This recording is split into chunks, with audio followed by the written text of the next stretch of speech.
আসসালামু আলাইকুম। পৃথিবীর যে যেই প্রান্ত থেকে দেখছেন এবং শুনছেন সবাইকে শুভেচ্ছা জানাচ্ছি। আজকে আলোচনা করব যে গতকালকে আসিফ মাহমুদ সজীব ভুঁইয়া যখন মরক্কোতে যাচ্ছিলেন এয়ারপোর্টে তার লাগেজে আগ্নেয়াস্ত্রের গুলি এবং ম্যাগাজিন পাওয়া গিয়েছে।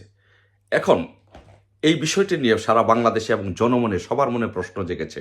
তাহলে আমরা যে এতদিন বলে আসছি, সকলে যে রাজনৈতিক দলগুলো সহ সকলে যে বলে আসছিল যে এই জুলাই সন্ত্রাসীরা তারা একটি সশস্ত্র বিপ্লবের প্রস্তুতি নিচ্ছিল এবং আসিফ মাহমুদ সজীব ভুঁইয়া নিজেও যমুনা টিভিতে একটি সাক্ষাৎকারে বলেছিলেন যদি এই আন্দোলনে তারা সফল না হতো তাহলে তারা সশস্ত্র বিপ্লব করত। তো এখন প্রশ্ন হচ্ছে, জনমনে তখন প্রশ্ন জেগেছিল, তাহলে তাদের কাছে কি অনেক অস্ত্রের গোলাভান্ডার ছিল, অনেক অস্ত্র ছিল? সেই কথাটি কি আজকে বাস্তবে পরিণত হলো যখন এয়ারপোর্টে বিমানবন্দরে যখন আসিফ মাহমুদ সজীব ভুঁইয়ার লাগেজে যখন গোলাবারুদ, যখন আগ্নেয়াস্ত্রের গুলি এবং ম্যাগাজিন যখন পাওয়া যায়। সো এখন আমার প্রশ্ন হচ্ছে, এদেশের জনগণের প্রশ্ন হচ্ছে, আসিফ মাহমুদ সজীব ভুঁইয়া তাহলে কি তারা সেই জুলাই সন্ত্রাস আন্দোলনে কি তারা তাহলে সেই অস্ত্রের সাপ্লাই দিয়ে পরিকল্পিতভাবে সেই ছাত্রদেরকে গুলি করে একটি নির্বাচিত সরকারকে হটিয়েছিল? তা নাহলে আসিফ মাহমুদ সজীব ভুঁইয়ার কাছে বাংলাদেশে AK-47 ম্যাগাজিন বা গুলি গোলাবারুদ কোথা থেকে আসলো? সেই প্রশ্নটি এখন সকলের মনে মনে। আসিফ মাহমুদ সজীব ভুঁইয়ার বয়স কত? আসিফ মাহমুদ সজীব ভুঁইয়া 1998 সালে জন্মগ্রহণ করেছে। তো 1998 সালে যদি জন্মগ্রহণ করে তাহলে তার বয়স 26 থেকে 27। তাহলে 26 থেকে 27 যদি তার বয়স হয়, তাহলে এরকম বাংলাদেশে অস্ত্রের লাইসেন্স পেতে হলে কি নিয়ম আছে, কি নিয়মের মধ্যে তার বয়স কত হতে হয়, কত হলে ন্যূনতম একজন মানুষ অস্ত্রের লাইসেন্স পেতে পারে? বাংলাদেশের যে প্রচলিত আইন আছে সেই আইনে একজন মানুষ তার বয়স যদি 30 থেকে 70-এর ভিতরে হয় তাহলে সে আগ্নেয়াস্ত্রের লাইসেন্স পেতে পারে। কিন্তু এখানে প্রশ্ন হচ্ছে, আসিফ মাহমুদ সজীব ভুঁইয়ার বয়স কত? আসিফ মাহমুদ সজীব ভুঁইয়ার বয়স, সে জন্মগ্রহণ করেছে 1998 সালে, সেই অনুসারে তার বয়স 26 বা 27। তাহলে নিশ্চয়ই আসিফ মাহমুদ সজীব ভুঁইয়া যে অস্ত্রটি বহন করছেন সেটি অবৈধ অস্ত্র। এখন আরও প্রশ্ন হচ্ছে যে বাংলাদেশের যেই বর্তমানে যে নিয়ম আছে, বিধিমালা আছে, নিয়ম আছে, আইন আছে, সেই আইন অনুসারে যে কেউ যদি আগ্নেয়াস্ত্রের লাইসেন্স পেতে হয় তাহলে তাকে বছরে 2 লক্ষ টাকা আয়কর দিতে হয়। এখন এই আসিফ মাহমুদ সজীব ভুঁইয়া কিছুদিন আগেও ঢাকা বিশ্ববিদ্যালয়ের ছাত্র ছিলেন। আমি যে বিশ্ববিদ্যালয়ের ছাত্র ছিলাম সেও এই বিশ্ববিদ্যালয়ের ছাত্র ছিল। সে পড়াশোনা করতো, হলে খেত। তাহলে সে কি 2 লক্ষ টাকা আয়কর দিত প্রতি বছরে? সে কি কোনো চাকরি করতো, ব্যবসা করতো? না, কিছুই করতো না।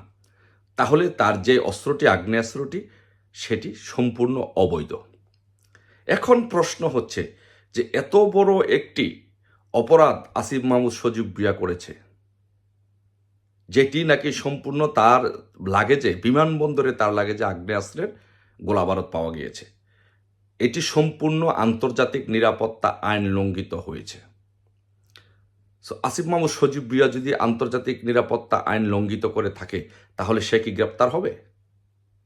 না বাংলাদেশে সে উপদেষ্টা হিসেবে একজন মন্ত্রী পদমর্যাদায় থাকায় নির্দ্বিধায় সে বেঁচে যাবে?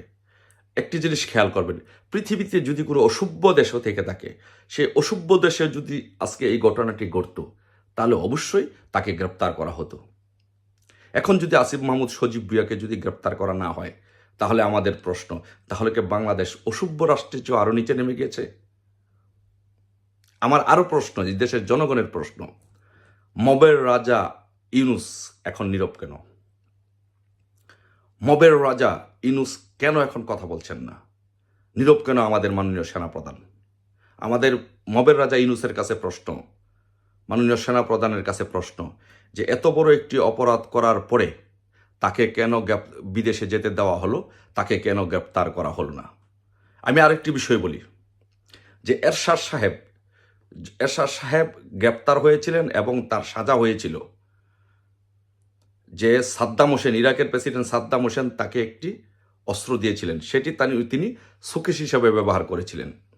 সেই অস্ত্র রাখার দায়ে একজন সাবেক রাষ্ট্রপ্রধান, একজন সাবেক সেনাপ্রধানের যদি দণ্ড হতে পারে তাহলে আসিফ মাহমুদ সজীব ভুঁইয়ার কেন দণ্ড হবে না? তাকে কেন গ্রেপ্তার করা হবে না?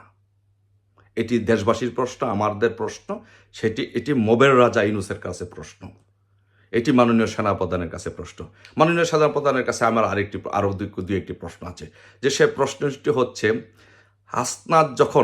হাসনাতের গায়ে যখন একটু আঁচল লাগে গাজীপুরে, তখন 70 জন আওয়ামী লীগের নেতাকর্মী এবং বিভিন্ন শ্রেণীর মানুষকে গ্রেপ্তার করা হয়েছিল এবং হাজারের অধিক মানুষকে মামলা দেওয়া হয়েছিল শুধু হাসনাতের গায়ে একটু আঁচল লাগার কারণে। আমি আরেকটি পয়েন্ট বলছি, যে রাষ্ট্রপতি আব্দুল হামিদ যখন সমস্ত নিয়ম কানুন মেনে যখন চিকিৎসার জন্য বিদেশে গিয়েছিলেন, তখন কোনো অন্যায় অপরাধ ছাড়া বিমানবন্দরে থাকা 3 জন পুলিশ কর্মকর্তাকে বহিষ্কার করা হয়েছিল, বরখাস্ত করা হয়েছিল। একটা বৈধ কাজের জন্য বাংলাদেশে রাষ্ট্রপতি বৈধভাবে উনি বিদেশে গিয়েছেন, এই জন্য 3 জন কর্মকর্তাকে বরখাস্ত করা হয়েছিল। আর সেখানে একজন উপদেষ্টা আগ্নেয়াস্ত্র নিয়ে এয়ারপোর্টে গিয়েছেন, আগ্নেয়াস্ত্রের গোলাবারুদ নিয়ে এয়ারপোর্টে গিয়েছেন, তাকে নির্দ্বিধে তাকে যেতে দেওয়া হলো, তাকে গ্রেপ্তার করা হলো না। এটা কি কোনো বাংলাদেশ হতে পারে? এটাই কি বাংলাদেশ? সেটি আমি মাননীয় সেনাপ্রধানের কাছে, জেনারেল ওয়াকারুজ্জামানের কাছে আমার প্রশ্ন।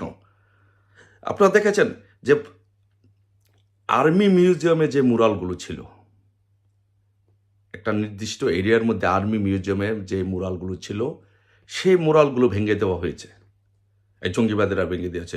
একজনকে পর্যন্ত আর্মি গ্রেপ্তার করল না, অথচ একজন অধ্যক্ষ, সে নাকি আওয়ামী লীগের, সেই অধ্যক্ষ নাকি আওয়ামী লীগকে সংগঠিত করছে, এই জন্য তাকে গ্রেপ্তার করা হয়েছে এবং স্টেটমেন্ট দেওয়া হয়েছে মিডিয়ার সামনে যে উনি আওয়ামী লীগকে সংগঠিত করছে, এই জন্য তাকে গ্রেপ্তার করা হয়েছে। এখন আমার প্রশ্ন মাননীয় সেনাপ্রধানের কাছে, মবের রাজা ইউনূসের কাছে আমি প্রশ্ন করতে চাই না, কারণ সে হচ্ছে মবের রাজা। মাননীয় সেনাপ্রধানের কাছে আমার প্রশ্ন করতে চাই, আপনি বলুন বাংলাদেশের সংবিধানের কোন জায়গায় কোথায় উল্লেখ আছে যে কোনো দলকে সংগঠিত করা যাবে না, কোনো রাজনৈতিক দলকে সংগঠিত করা যাবে না, রাজনৈতিক চর্চা করা যাবে না, তা গণতান্ত্রিক প্র্যাকটিস করা যাবে না বাংলাদেশে? কোথায় সংবিধানে লেখা আছে? সেই অধ্যক্ষ যদি দলকে সংগঠিত করে থাকে, দলের জন্য কাজ করে থাকে, তাহলে সে তার গণতান্ত্রিক অধিকার চর্চা করেছে, গণতান্ত্রিক অধিকার সে প্র্যাকটিস করেছে, তাহলে তাকে কেন গ্রেপ্তার করা হবে? সো এই বাংলাদেশ কি আপনারা বিনির্মাণ করতে চান?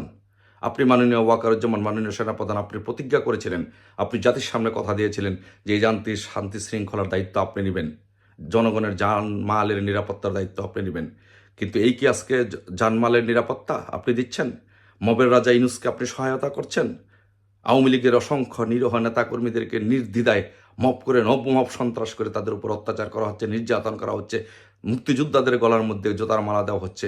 আর পক্ষান্তরে আপনার এই দেশের একজন উপদেষ্টা অবৈধ অস্ত্রর গোলাবারুদ সহ ধরা পড়ার পরেও তাকে গ্রেপ্তার করা হল না।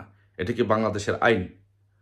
এটাই যদি বাংলাদেশের আইন হয়, তাহলে বাংলাদেশ ইতিহাস কিন্তু কখনো কাউকে ক্ষমা করে না, যেমন এরশাদ সাহেবকেও কিন্তু ক্ষমা করে নাই, কেউ কিন্তু ক্ষমা পায় নাই।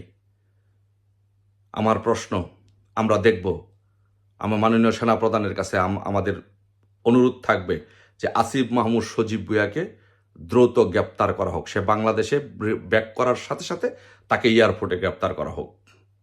আমরা দেখতে চাই, বিশ্বাস করতে চাই আপনি যে কমিটমেন্ট দিয়েছিলেন বাংলাদেশে আইনের শাসন আপনি প্রতিষ্ঠিত করবেন, আপনি জনগণের জানমালের নিরাপত্তা দেবেন, আপনার সেই কমিটমেন্ট আমরা দেখতে চাই যে আপনি আসিফ মাহমুদ সজীব ভুঁইয়াকে বাংলাদেশে আসার সাথে সাথে আপনি গ্রেপ্তার করেছেন।